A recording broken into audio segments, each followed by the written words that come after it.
kì í ṣe èmi ni Olúwoo, ọba Àkànbí jẹ́wọ́.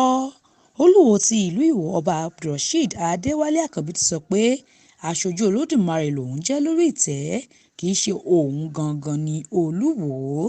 Nínú àtẹ̀jáde láti fi kéde ọdún Olódùmarè ẹlẹ́ẹ̀kẹta irú ẹ̀ tí yóò wáyé lọ́jọ́ 9 oṣù kọkànlá ọdún yìí ni ọba Àkànbí ti sọ pé ṣe lòun máa ń fi ọdún náà bu ọlá fún Ọlọ́run tó jẹ́ alágbára jùlọ. Olúwo sọ nínú àtẹ̀jáde kan látọwọ́ akọ̀wé ìròyìn rẹ̀ Ali Ibrahim pé òun kì í béèrè ohunkóhun lọ́wọ́ Ọlọ́run lọ́jọ́ náà jù láti pé jẹ́ kí gbogbo ayé mọ̀ pé Olódùmarè nìkan ni kò ṣeé bá wíjọ́.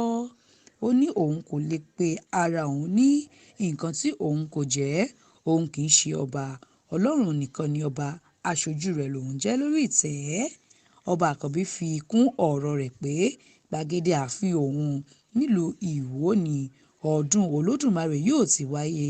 Gbogbo àwọn tó sì mọ̀ pé kábíyèsí ni Ọlọ́run lè darapọ̀ mọ́ ètò náà.